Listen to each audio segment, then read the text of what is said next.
Bonsoir à tous, bienvenue sur le plateau Equinox Soir, votre décryptage quotidien de l'actualité de lundi à vendredi, 19h-21h, 18h-20h en temps universel. Coup d'accélérateur dans l'affaire Martinez-Zogo entre lundi 18 décembre et hier mardi 19 décembre. L'opinion publique nationale et internationale qui suit de près cette affaire depuis le début de cette année a de quoi se mettre sous la dent. Le président du tribunal militaire de Yaoundé, le colonel magistrat Missé John Jacques Baudouin, a, selon la disposition de l'article 146 alinéa 2 du Code de procédure pénale, procédé au dessaisissement du juge d'instruction, le lieutenant-colonel Sikati 2 Kwamo Foran, Aimé, désigné pour l'instruction dans l'affaire ministère public et ayant droit Ambani Zogo, Arsène Salomon contre Eko Maxime Léopold et autres. Le magistrat militaire fait observer, entre autres, que la brouille observée suite à la correspondance signée en date du 1er décembre 2023 par le présent juge d'instruction ayant pour objet, je cite, circulation d'une correspondance a suscité des réactions controversées de la part de certains inculpés. Le président du tribunal militaire de Yaoundé pense qu'il convient, dans l'intérêt d'une bonne administration de la justice, de dessaisir le juge d'instruction, le lieutenant-colonel Sikati 2, au profit d'un autre juge d'instruction. Comme pour installer davantage la sérénité dans l'instruction, le président de la République déchargeait un des inculpés de ses fonctions, à savoir le directeur général à la DGRE. Affaire Martinez-Zogo, conséquence des derniers développements, c'est le fait du jour. Madame, Monsieur.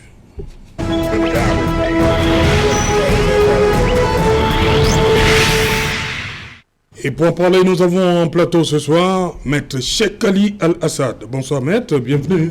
Bonsoir Serge Alain, bonsoir à mes copanélistes, bonsoir aux dizaines de millions de téléspectateurs et un bonsoir particulier aux valeureuses populations du Logon-Echari qui nous suivent religieusement. Voilà. Bonsoir, Maître Russell Chomou.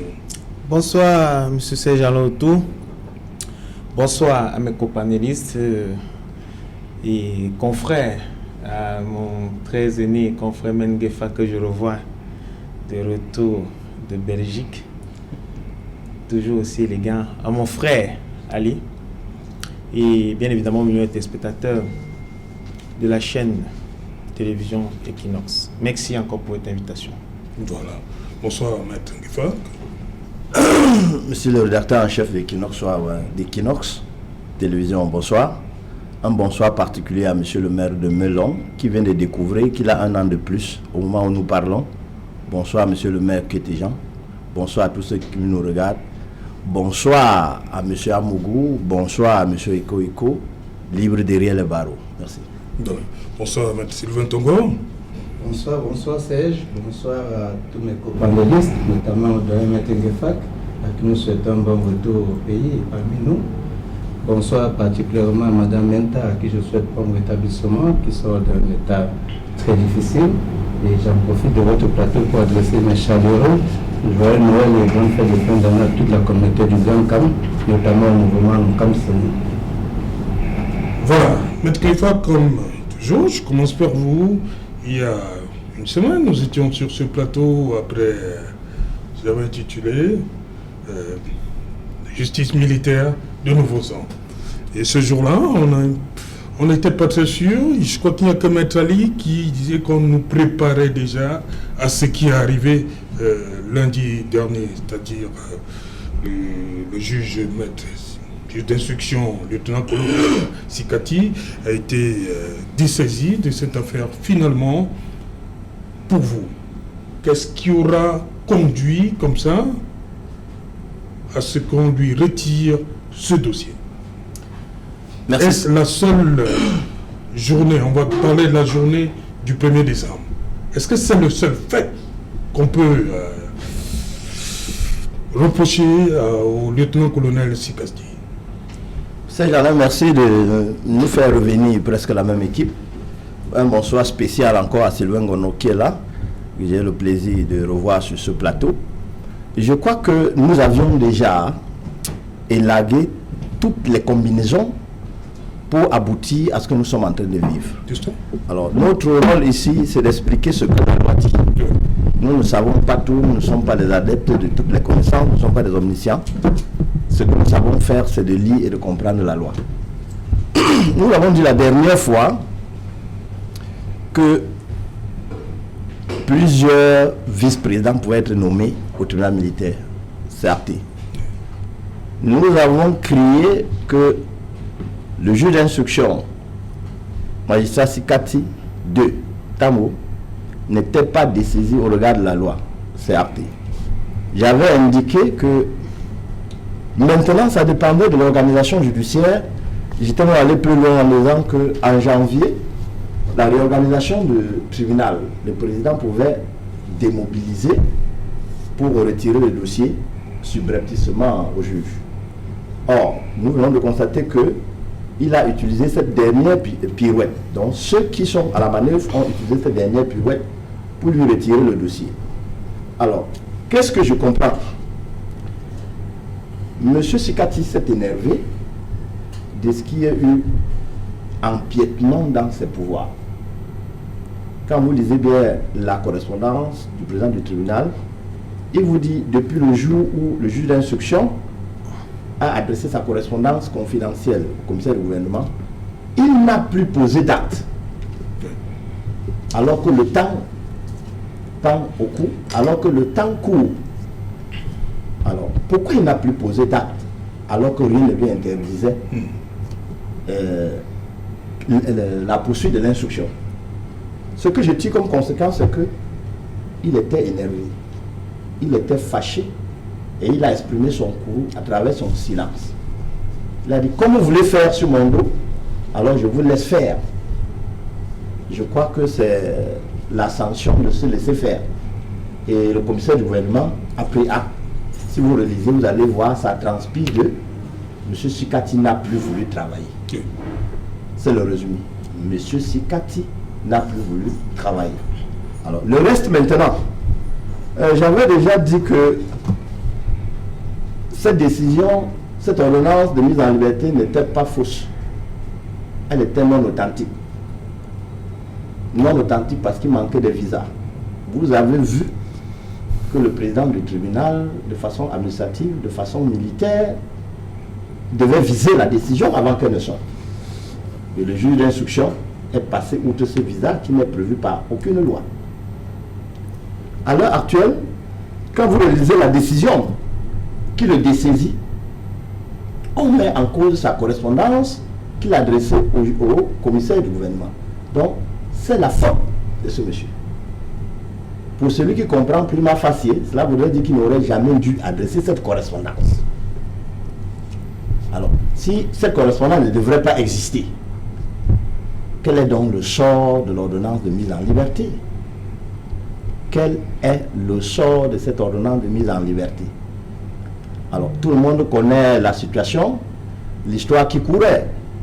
Je crois qu'il y a un maire qui sera en difficulté, je ne sais pas s'il est, suivant les réseaux sociaux, il est déjà sous mandat. Est-ce qu'il y a quelque chose qui a changé? Je crois que l'histoire nous le dira. Mais ce que je peux dire, de façon claire à ceux qui sont concernés, Monsieur Eko, sachez que vous êtes dorénavant libre dans le dossier de l'assassinat de Martinez Zogo. Monsieur Amougou, sachez que vous êtes dorénavant libre dans le dossier Martinez Zogo. Puisque vous êtes libre, actuellement, vous seul savez pourquoi vous êtes encore en prison. Si vous voulez, vous dites au peuple. Si vous voulez, vous vous taisez et vous prenez les couches, M. Atangana Mebara. Je m'arrête là. Voilà, j'ai vu Maître Chomo, vous ne semblez pas être d'accord avec Maître. Dites donc, à quel point? Quel niveau? Non, je ne dirais pas que je ne suis pas d'accord avec lui.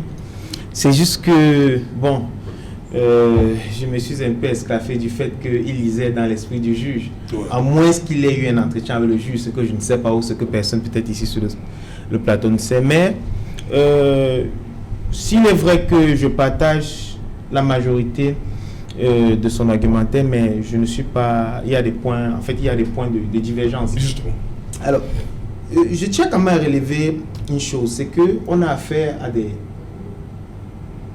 bon gré mal gré à des professionnels de droit, qui soient militaires. Moi, je suis très content. Et comme je dis toujours, j'aime lire entre les lignes des décisions ou les actes posés par des juristes. Qui soient militaires, ça ne me dérange pas. Men Gueffak, dans son propos, a relevé le fait que, pour justifier qu'il y aurait eu un courroux de la part du juge d'instruction, qu'à la suite de l'échange épistolaire avec le procureur, avec le commissaire du gouvernement, et sur la supposée existence fausse ou vraie, ou non authentique de l'ordonnance, il n'aurait pu poser aucun acte. Moi, j'ai lu l'ordonnance du juge. Je ne sais pas s'il s'agit d'un acte dans le cadre de l'instruction ou c'est un acte dans le cadre du caractère non authentique de l'ordonnance. Parce qu'il dit, le juge, depuis cet événement, il n'a posé aucun acte en vue de la manifestation de la vérité. La vérité de quoi? Depuis lors, je lis, depuis lors, le juge d'instruction concerné n'a posé aucun acte autre acte tendant à la manifestation de la vérité. De la vérité dans quoi? Dans la procédure qu'il instruisait ou dans le cadre de cet incident relatif à l'authenticité ou la non-authenticité du jugement de l'ordonnance en question. C'est tout le point. Et je reviens effectivement à l'échange, au débat que nous avons eu sur ce plateau. Pour ma part, si cet acte n'est pas authentique, à la fin de ma missive, j'invite le commissaire du gouvernement à saisir les autorités compétentes, ou je dis que je vais saisir les autorités compétentes pour l'ouverture d'une enquête. Moi, c'est ma compréhension que j'ai de cette partie de l'ordonnance. Moi, c'est ma compréhension. Maintenant, Men Gueffak estime que c'est dans le cadre de l'instruction de la procédure même. Autre chose. Est-ce qu'il est encore en l'état de poser un acte autre comme on lui fait le reproche? On parle de maïssa militaire. Je crois que c'est quelqu'un qui a été formé pour travailler, pour exercer dans des conditions difficiles. Plus difficile, ça c'est rien pour lui. Donc sur ce point, ça ne peut pas être une excuse qu'on peut donner. Moi, l'ordonnance du juge est rendue le 18. C'est quand même la célérité. Et le juge dit qu'il a été saisi le 18. Il y a une célérité, ça veut dire qu'il y a une nécessité. Parce que quand je vois la requête, personne n'a vu la requête du commissaire du gouvernement, mais quand on voit la motivation, en fait, il était question de rasséréner les débats. Parce qu'il y avait une sorte de perte de confiance, selon le juge, entre lui et les partis. Il n'indique pas que selon les plaignants ou les autres. Toujours est-il que mon très réveillé confrère Cheikh l'a relevé à la dernière occasion, que tout le monde était frustré, que ce soit du côté de la partie civile, que ce soit du côté des inculpés. Donc, sur ce point, je crois qu'il marque un point, permettez le pléonasme. Donc, moi, je ne suis pas surpris. Moi, j'avais même dit ici sur le plateau que je m'attendais à ce qu'au plus tard, le vendredi qui suivait notre émission, qu'il y ait des suites. Donc, c'est la logique des choses que le juge ait pris cette décision pour éviter qu'il y ait une quelconque suspicion. Maintenant, sur la capacité à poser d'autres actes, on va essayer de faire une analyse sur l'ordonnance que nous avons vue. Pour le juriste que je suis, quand on a une ordonnance comme celle-là de mise en liberté, quand on regarde la motivation qui est à l'intérieur, c'est une motivation qui s'apparentait même presque à une ordonnance de non-lieu. Donc ça veut dire que si on a libéré ces gens sur la base de ces motivations, quels sont les actes qu'on pose après? Peut-être pour autres personnes, puisqu'on a 3 et 16 autres, je crois. Donc peut-être pour les autres. Mais concernant les personnes qui apparemment intéresseraient le public, pour eux, quand on lit ces documents, moi j'ai plutôt une autre question que je me pose. Dans quelles conditions le juge qui sera désigné va travailler? C'est toute la beauté de l'indépendance de la justice, telle que voulue par la Constitution, telle que voulue par les statuts de la magistrature et telle que voulue bien évidemment par les principes de Bangalore sur la déontologie judiciaire. Le nouveau juge arrivera comme s'il n'y a rien, il n'y a jamais eu rien. Il repose ses actes. Est-ce qu'on recommence à zéro? Comment ça se passe? Et je sais très bien, mon très réveillé confrère Cheikh, qui est procédurier, va nous parler du temps. Voilà, parce qu'en ce moment, c'est ça. Donc, voilà un peu ce que je peux dire d'entrée de jeu sur la vision que j'ai sur cette ordonnance et sur Merci, la situation maître. actuelle que vit le Merci, maître Chemou. Justement, maître Chemali, deuxième juge, qu'est-ce qu'on fait? On repart à zéro, on remet les compteurs à zéro. Oui, naturellement. Le juge va recommencer l'instruction pratiquement à zéro, ce qui est sûr. La seule chose qu'il ne remettra pas à zéro, c'est le temps mis en prison. Voilà, justement savoir. Qu'est-ce qu'on fait de ces 6 mois? Ça fait 6 mois qu'ils sont ça compte. en prison. Ça compte. Le compteur tourne impitoyablement contre la justice. 18 mois. Il n'y a aucune possibilité d'aller au-delà des 18 mois. Si, il y en a. Je vais y arriver. Mais avant toute chose, permettez-moi de m'incliner profondément devant l'intelligence du président du tribunal militaire de Yaoundé. Le colonel Missé. Le colonel Missé. C'est, contrairement à ce que beaucoup de gens croient, les magistrats militaires ne sont pas moins intelligents que les magistrats de droit commun. J'ai eu le plaisir et même l'honneur de croiser le fer avec le colonel Missé quand il était encore commissaire du gouvernement ici à Douala. C'est un magistrat d'une finesse inouïe. Un monsieur dont la conversation est agréable et qui essaie même de masquer son intelligence derrière un peu d'humour et un peu d'ironie. Dans tout cela, il a réussi à étouffer, vous voyez, sans l'air d'y toucher, il a réussi à étouffer le scandale du siècle. Vous parlez de la journée du 1er décembre. Bien sûr.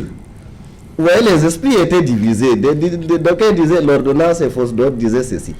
Or, lorsque nous lisons l'ordonnance de dessaisissement du colonel Sikati, du lieutenant-colonel Sikati, il n'y a qu'une seule constance. On reconnaît que la correspondance du colonel Sikati est authentique. Là, il n'y a pas à discuter. On ne parle plus de l'ordonnance antérieure, c'est-à-dire de l'ordonnance de mise en liberté. Oui, on parle de circulation d'une correspondance, c'est-à-dire ce on aurait mis à la disposition, qui a circulé à 22h. À nul moment, on ne fait allusion à l'ordonnance de main levée d'office. Or, pour le juriste que je suis, qui malgré les errements de la justice de son pays, je persiste à dire que si l'ordonnance là était authentique, l'administration pénitentiaire aurait dû l'exécuter. Le commissaire du gouvernement, qui est l'adversaire des inculpés, avait l'obligation de l'exécuter. Vous comprenez? Et le deuxième reproche qu'on fait au colonel Sikati pour le dessaisir, on dit depuis le 1er décembre, il n'a plus posé aucun acte. Mais c'est absolument faux. Il en a posé. Pourquoi Et le maire qui a été convoqué par il la a suite. convoqué. Sauf à nous dire que ce n'est pas le colonel Sikati qui l'a convoqué. C'est-à-dire qu'il a posé un acte. Et la presse nous a révélé qu'il a convoqué un témoin. Le témoin s'est répandu dans les médias. Là, je le dis parce que j'ai vu sa vidéo. Les réseaux sociaux ont abondamment divulgué sa correspondance dans laquelle il se plaignait d'avoir été convoqué par le colonel Sikati. Par la suite, on a appris qu'il a été convoqué une deuxième fois et qu'il a demandé le report de sa convocation. Ça veut dire que depuis le 1er décembre, le juge d'instruction Sikati a continué sereinement son instruction. Je rejoins mon estimé confrère aîné Mengefat. Lorsqu'on lui demande, lorsqu'on reproche au colonel Sikati de ne plus avoir posé des actes dans la manifestation de la vérité. De quelle vérité parlons-nous? La vérité sur le cas Martinez-Zogo ou la vérité sur cette ordonnance dont il affirme qu'elle n'est pas authentique? Ce n'est pas au colonel Sikati d'ouvrir une enquête sur l'authenticité ou non de l'ordonnance qu'on lui a attribuée. C'est au ministère public et lui ne pouvait même pas porter plainte puisque le code de justice militaire interdit les plaintes avec constitution de partie civile devant la justice militaire. La personne dont on devrait reprocher l'inertie, c'est monsieur le commissaire du gouvernement qui aurait déjà dû faire ouvrir une enquête pour déterminer le caractère authentique ou non de l'ordonnance en question. Je ne suis pas d'accord avec cette façon de faire. Un magistrat devrait être un homme non seulement respectable, mais aussi respecté. Et dessaisir un juge d'instruction dans ces conditions, sans avoir éclairci l'origine de cette nébuleuse ordonnance, c'est le jeter à la vindicte populaire pour rien. Et je l'avais affirmé ici sur votre plateau de façon péremptoire. Je vous ai dit, l'affectation de ce juge-là, la précipitation avec laquelle on l'a affecté, ce nouveau vice-président-là, augurait pour celui qui sait que 1 et 1 font 2, augurait le dessaisissement du lieutenant-colonel Sikati. Je l'avais dit ici de façon péremptoire. Mais de quoi a-t-on finalement peur? A-t-on peur de quelqu'un qui mène son instruction de façon indépendante? Ou bien a-t-on peur de regarder la vérité en face, de nous regarder nous-mêmes dans le miroir et de nous dire que quelque chose ne va pas?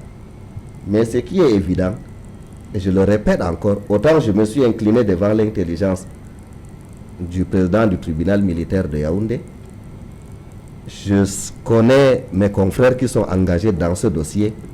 C'est des ténors du barreau, ils font partie des plus grosses pointures du barreau, et ils savent une chose, ils savent que malgré l'arrivée d'un nouveau juge d'instruction, dans 18 mois, s'il n'y a pas une ordonnance de règlement, ils vont saisir le juge de l'habeas corpus, qui ne pourra rien faire d'autre que d'ordonner la main levée des mandats qui pèsent sur leurs clients. Donc pour moi, on vient de réduire à néant 6 mois d'instruction ou 7 mois d'instruction du lieutenant-colonel Sikati. Voilà, M. Ventongo, justement, cette affaire, une autre tournure, à partir du 1er décembre. Le 1er décembre, ça fait basculer en fait les choses. Tout ce qui arrive depuis lundi est parti du 1er décembre. Serge Alain, moi j'aurais une autre observation de la chose. Après l'écoute de mes éminents doyens, mon observation va plutôt du côté de l'inquiétude. Je pense que le menu que nous sert cette institution aujourd'hui montre à suffisance qu'il y a un problème. Et le problème ici se pose sur soit le problème d'hommes, soit le problème de clan, comme nous pouvons le lire dans les réseaux sociaux. Parce que nous parlons quand même des éminents juristes, des personnes qui sont garantes, n'est-ce pas, des institutions, des libertés des uns et des autres.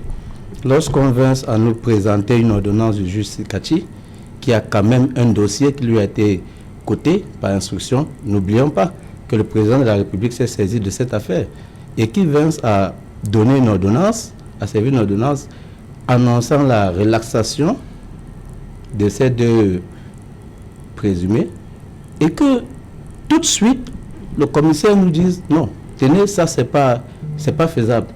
Alors je ne vais pas prendre le regard du juriste, je vais prendre le regard du citoyen lambda. Je vais me poser la question, qu'est-ce qui se passe? Le doyen l'a dit tout à l'heure, l'ordonnance qui a été publiée dans la toile se devrait, avant l'applicabilité, recevoir la signature du président du tribunal.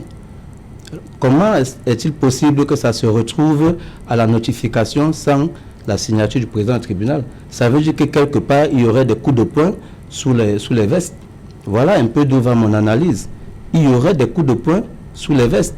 Et Maître Ali l'a dit tout à l'heure, quelques heures plus tard, c'est-à-dire au lendemain, nous avons, n'est-ce pas, des nominations, des dessaisissements et autres. Donc, je reviens à dire ceci.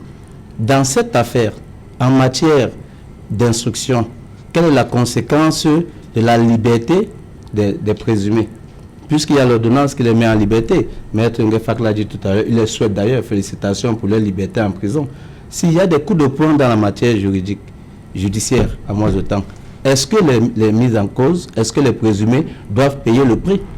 Parce que tout de suite on me dit, ok, les charges retenues contre moi, on les lève, je suis en liberté. Et demain, on me dit, vous ne pouvez pas sortir.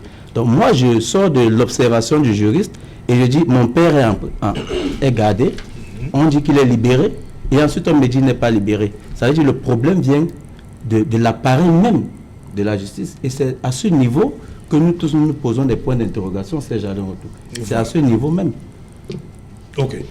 Maître Ngefak, justement, le maître le colonel Misset, président du tribunal, dit que la bonne administration de la justice est caractérisée aussi bien par l'optimisation du temps judiciaire que par la qualité des relations entre le juge et les parties.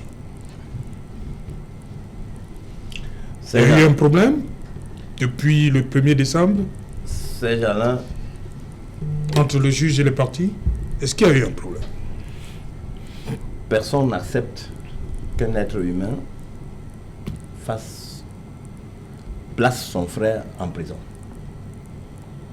Vous avez suivi hier l'avocat des parties civiles vous dire que Maître Calvin Job nous dit ici à Mondo Vision qu'il y a tellement de versions dans les réseaux sociaux que lui-même qui est dans le dossier, il découvre dans les réseaux sociaux. Moi j'ai dit mais formidable. Alors quel est donc, si toutes les versions que nous lisons dans les réseaux sociaux sont ignorées de ceux qui sont même au cœur du dossier, alors qu'est-ce qui nous pousse à ne pas croire à la version développée et présentée par le juge d'instruction? Il dit, comme dit souvent ceux qui vont au stade, il y a match. Actuellement, la suspicion qui pesait sur le juge d'instruction dessaisi, je crois que ceux-là doivent jubiler. Ceux qui étaient heureux de le voir travailler, ceux-là doivent être malheureux. Bon, je reviens plutôt sur autre chose. Souvenez-vous, Serge Alain, qu'au commencement de cette procédure, la police a échoué, la gendarmerie a échoué. Le président de la République était obligé d'intervenir pour mettre en place une commission. Police, gendarmerie encore. Police, gendarmerie. Oui. À même de se neutraliser pour nous présenter une vérité. Le même président de la République a pris sur lui de choisir parmi les magistrats militaires celui à même de lui dire la vérité en temps et en heure. Alors, ce qui a été fait à la commission a été fait. On vient de dégommer le premier choix, comme c'était la friperie. On vient de dégommer le premier choix du président de la République. Maintenant, il a sorti le second choix. Si c'est la friperie, tout le monde connaît la valeur entre le premier choix et le second choix. Alors, que fera donc ce second choix de la friperie? Nécessairement, il va faire des mécontents. Et ça va toujours jazzer. Malheureusement pour lui, le temps est très court. Et puis ce temps ne m'effraie pas, parce qu'à moins de 2 heures, il peut régler tout ça. Il peut faire venir les mêmes. Et il dit, bon, on t'a entendu 3 fois, est-ce que tu confirmes tout ce que tu as dit? Ça va faire d'une phrase. Et puis on avance. Deuxième combinaison, on peut se souvenir de la jurisprudence au Languena. On peut émietter ce dossier. Je connais le professeur Assira, qui a sorti autant de doctrines pour contester les émiettements des enquêtes. Mais il va se souvenir de ses écrits dans Miroir du droit. Tout le monde connaît la suite. Donc ce n'est pas ça qui manque aux politiques pour gérer ces dossiers. On veut comprendre, le lieutenant-colonel J. Pierrot, il repart à 0. Il ne peut pas. Je dis que pour repartir à 0, il n'a même pas besoin de 30 secondes. Il fait venir par exemple le colonel, monsieur Eko, en une phrase. Il lui dit de tout ce que vous avez dit depuis l'enquête préliminaire jusqu'à présent. Est-ce que vous avez changé de version? C'est tout. C'est une phrase. Ou il réhabilite, ou il refute, c'est tout. Et il lui pose 2 ou 3 questions, il valide. Le lendemain, il dit que instruction close. Ça ne va pas durer si la chaîne voulue par ceux qui les maintiennent en prison, si la chaîne estime que c'est en harmonie, ils vont arrêter la poursuite dans 2 semaines. Mais si ce n'est pas cela, il y aura toujours les guerres. Moi, je crois qu'à l'heure actuelle, entre ceux qui nomment, ceux qui jugent, ceux qui décident et ceux qui embrigadent, je crois qu'il y a accalmie, et le président du tribunal lui-même vient de dire qu'il y avait un désordre entre eux. Mais moi, je crois, pour lui que je connais, qu'il se souvienne de Sanhédrin. Lorsque tout le monde était d'accord, le procès était nul. Il faut toujours un désaccord dans un procès des êtres humains. Parmi tous ceux qui interviennent pour la quête de la liberté, pour qu'on sente que la justice a été pour qu'on sente que la justice a été dite. Si tous ceux qui interviennent sont d'accord, ça ne convainc pas. Si le policier est d'accord, le gendarme est d'accord, le commissaire de gouvernement est d'accord, le juge d'instruction est d'accord, le président du tribunal est d'accord, le ministre des forces armées est d'accord, le secrétaire général de la présidence est d'accord, le directeur du cabinet civil est d'accord, le président de la République est d'accord que M. Eko va rester en prison. Il y a problème. Est-ce que je me suis fait comprendre? Il faut une voix pour dire que nous sommes dans le cadre de la balance. Quand on dit balance, ça ne veut pas dire que l'autre côté n'a pas de contenu. Si tout le monde est d'accord, ça ne serait plus la balance. Il faut qu'on comprenne le sens de la justice. Si tout le monde est d'accord, si c'est linéaire, ce n'est plus la justice. Mais votre balance, elle est comme ça, non? Non, la balance veut dire qu'il y a un plateau ici, il y a un autre plateau. Oui, mais le côté qui a plus d'arguments doit peser. Voilà. Mais si sur votre balance. Sur ma balance? Oui. Il faut un certain sécatif. Non, je dis votre balance, vous, les hommes des avocats. Ce n'est pas notre balance, c'est le symbole de la justice. Oui, sur ces symboles-là. Oui, sur ces symboles. Sur ces symboles-là, c'est droit. Il n'y a pas un côté qui pèse plus que l'autre. Ça veut dire que tout le monde peut être d'accord. Si tout le monde est d'accord, oui. je recommande depuis la nuit des temps. Oui. Sur le Sanhédrin, quand tout le monde était d'accord, le procès était nul. Jusqu'à ce qu'on trouve un des juges qui s'oppose à la décision. On dit d'accord, on l'a condamné. On dit d'accord, on l'a condamné. Je viens de vous démontrer la chaîne. Il fallait un cicatif pour qu'on ne se retrouve pas devant le Sanhédrin. Mais comme on a sauté sur la Bible, il y a quelque chose qui ne va pas. Merci. Ok. Maître Choumou, le président a procédé au remplacement du commissaire Eko. Après 6 mois, est-ce que la décision que le président a prise hier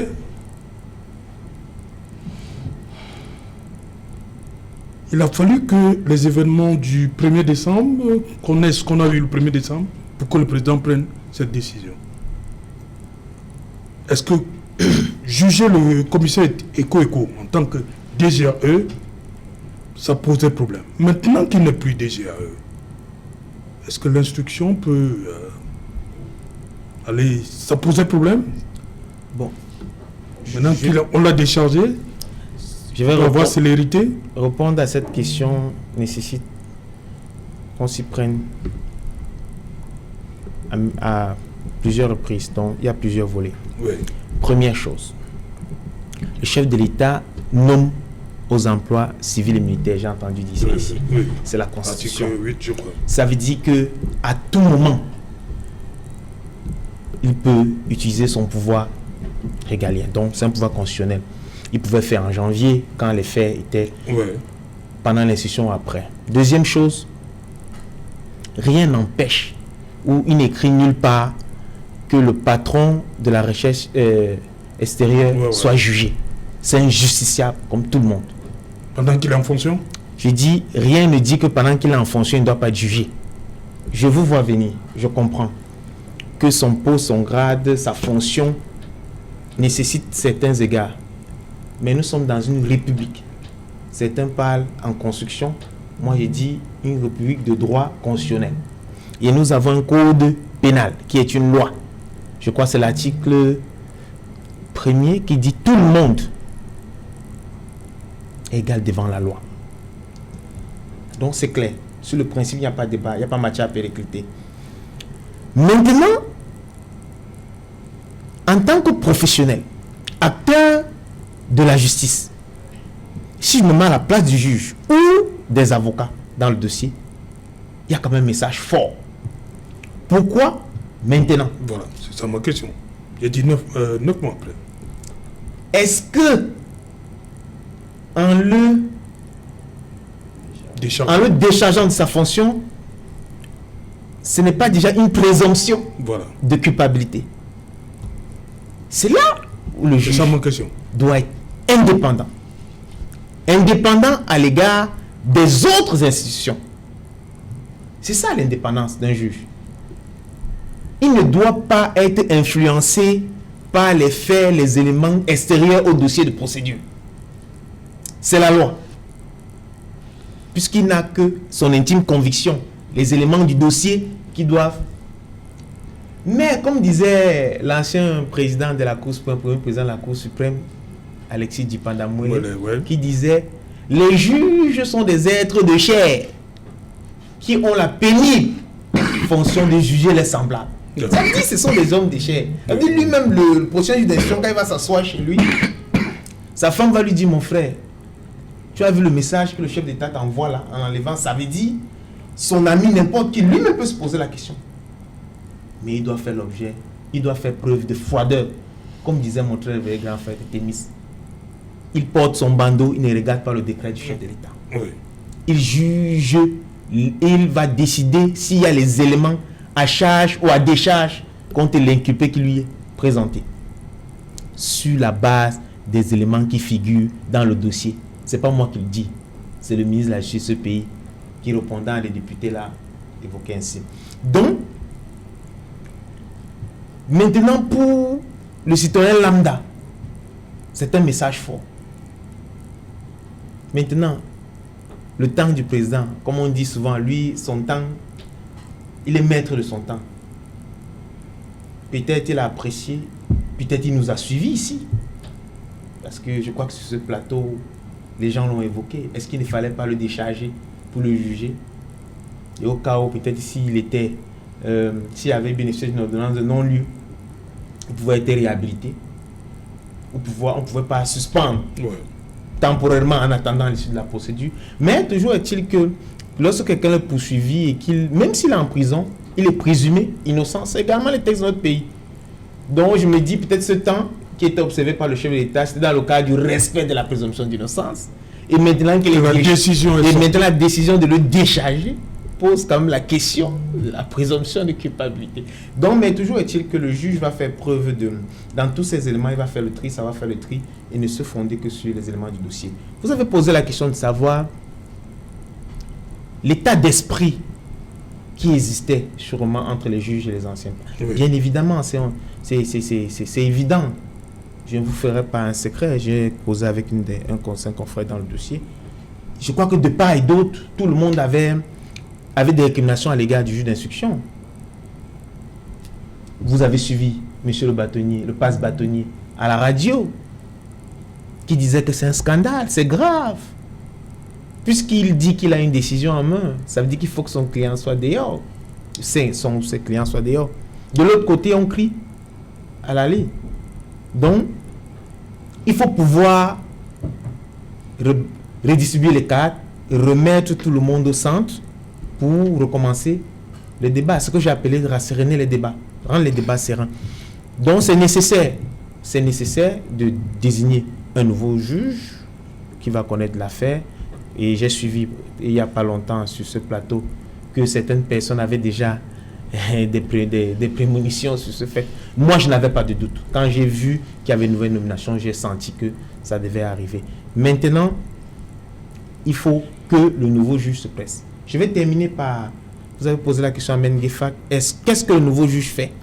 Il recommence à zéro?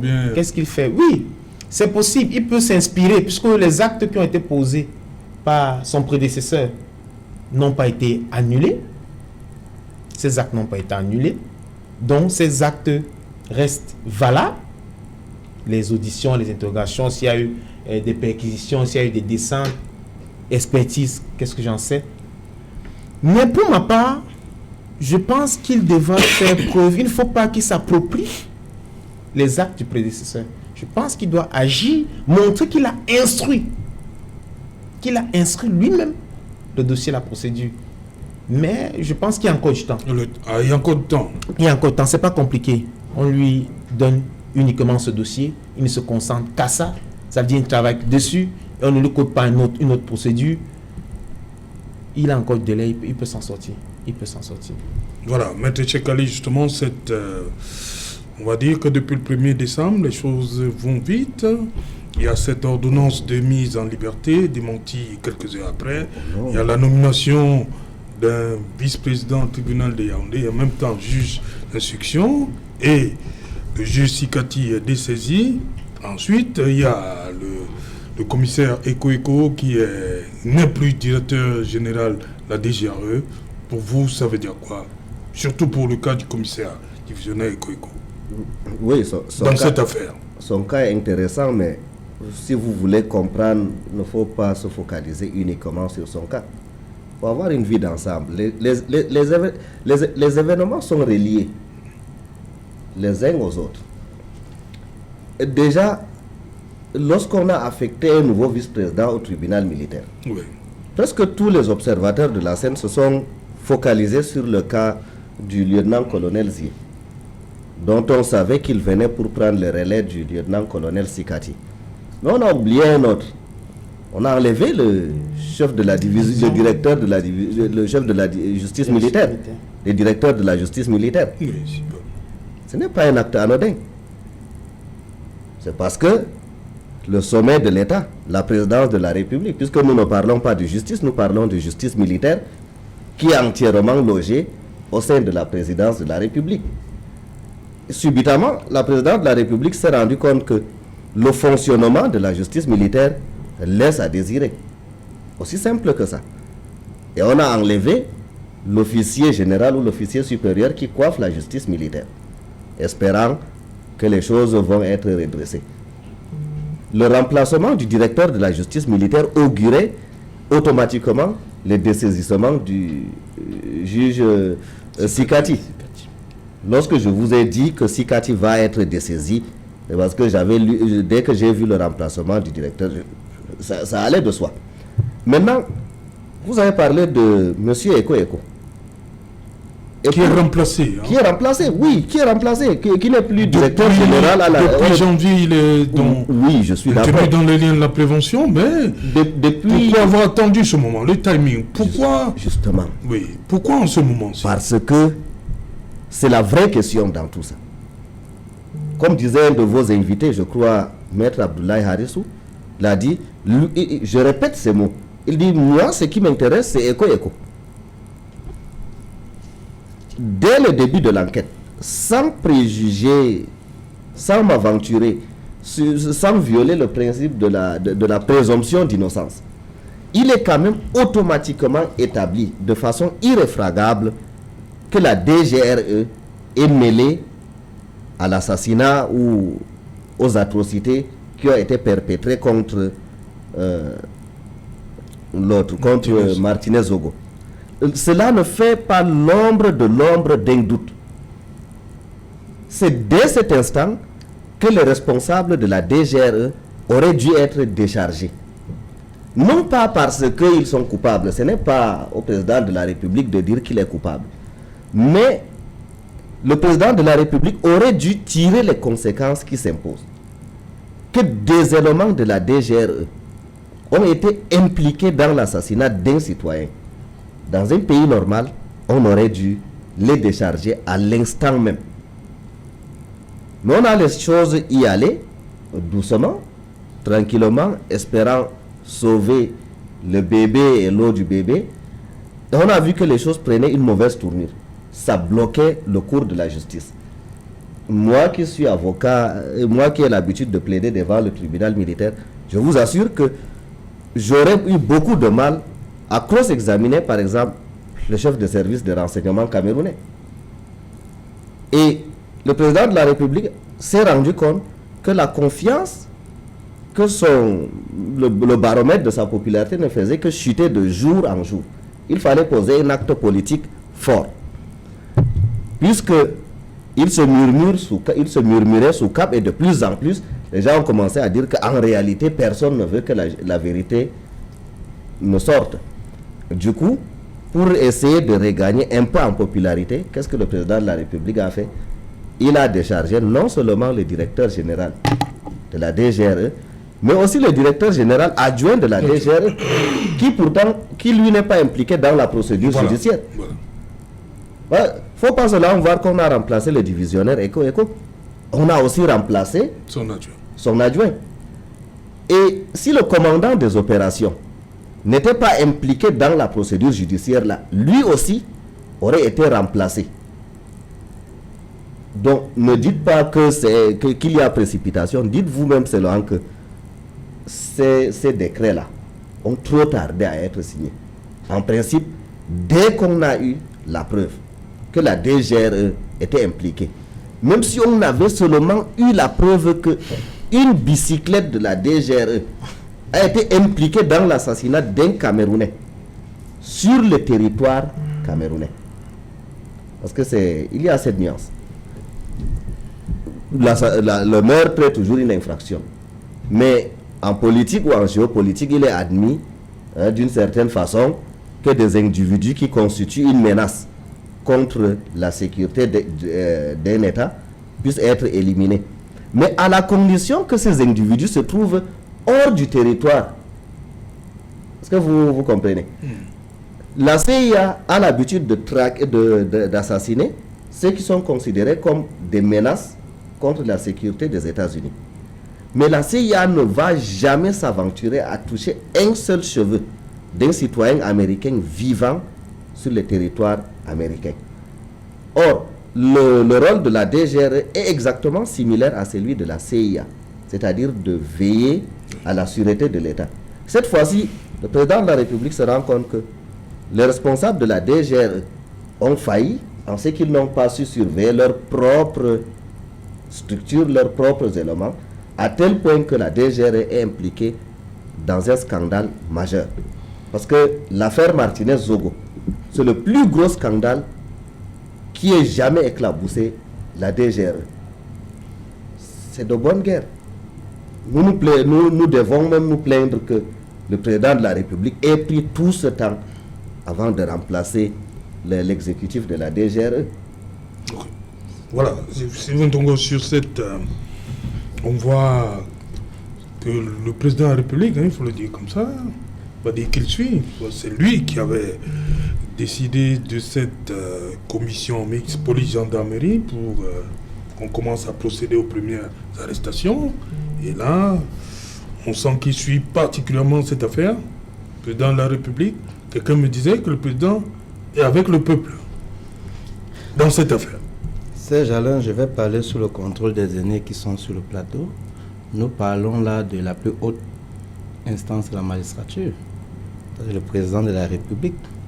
Lorsqu'il instruit une enquête, avant même de se saisir de cette enquête, il voudrait regrouper tous les éléments, lui permettant, n'est-ce pas, de se saisir de cette enquête. Par la suite, on parle quand même d'un haut fonctionnaire. On parle quand même d'une haute autorité, c'est-à-dire la DGRE.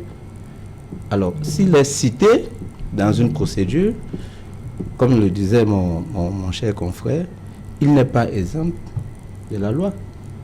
Pendant que on étudie son dossier, on ne peut pas tout de suite le démis de ses fonctions.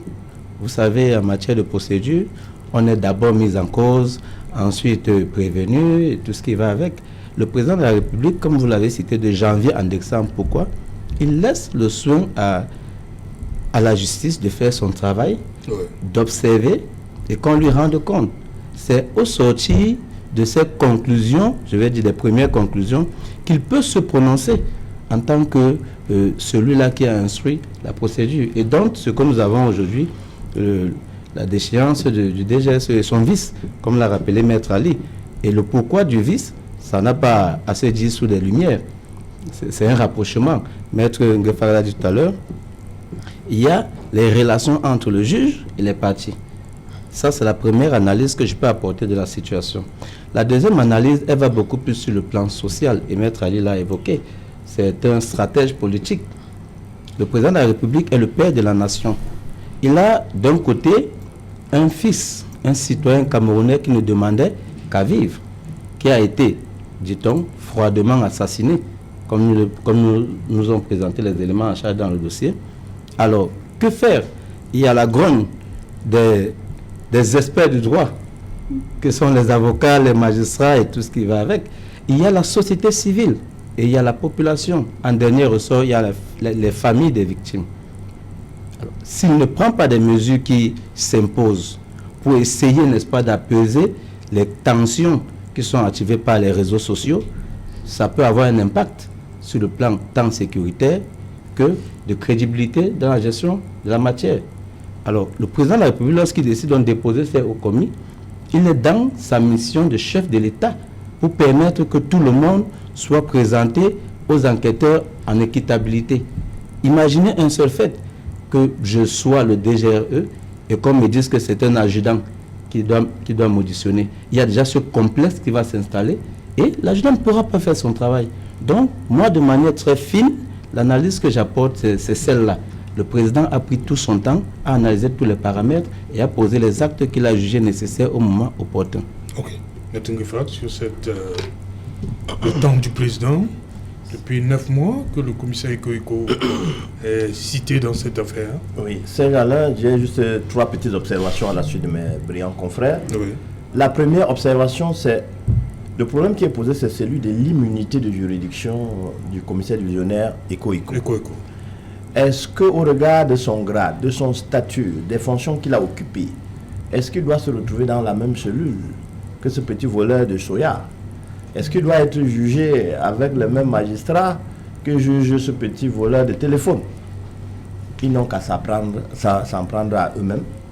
Parce que le jour où les députés sont à l'Assemblée nationale, chacun regarde ses épaules, regarde les grades et dit « moi je suis immunisé ». Non, ce n'est pas vous qui décrétez l'immunité. Vous devez consacrer cette immunité dans une loi. Ça me rappelle aussi un ancien ministre de la République de haut vol qui, en brigadier, nous avait demandé à l'époque « mais est-ce que je dois être jugé comme tout le monde ?»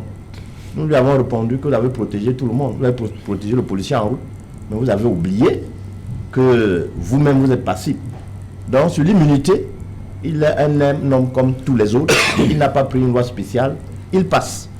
Deuxième chose, nous sommes en train de nous poser la question, pourquoi c'est maintenant qu'on le licencie? Alors la première question c'est, quand il était soupçonné, il était en poste. Mais quand on le libère, on le licencie. Il y a quelque chose de mystique, il y a quelque chose d'obscur, il y a quelque chose de noir que moi je ne perçois pas. Ceux qui le font, ils savent. Alors, pourquoi est-ce qu'on a nommé quelqu'un d'autre en ce moment? Je commence d'abord par dire félicitations à cet enfant rare, comme le dit son nom, parce qu'en mon patois, en Ngou, on veut dire l'enfant rare. Ngou, c'est l'oiseau rare. Et un mot, c'est l'enfant, c'est-à-dire tu fais de l'adjonction, ça devient l'enfant rare qui a été nommé. J'espère qu'il saura tenir, parce que si on remplace le meilleur d'entre eux par lui, ça veut dire qu'il est davantage au sommet. Il doit tenir et maintenir la barque, parce que le Cameroun a besoin de la paix. Nous avons vraiment besoin de la paix. C'est tout ce que je peux lui souhaiter. Quant au procès, je sais qu'à l'heure actuelle, M. Eko, M. Amougou Belinga, ils ont un autre procès qui n'est pas le procès de Martinez-Zogo, parce qu'il y a une décision non attaquée, non remise en cause, qui les exempte de toutes les poursuites. Et aucun juriste ne me démentira. Ce n'est pas la correspondance adressée à un commissaire de gouvernement qui pourra suspendre les effets de cette décision. Merci. Ok. Merci. Dans un instant, dans le journal de le 20h de Nadine Yambou, quant à nous, on vous retrouve après ce journal-là. Pour Equinox Soir, deuxième partie, ce sera le temps du débrief.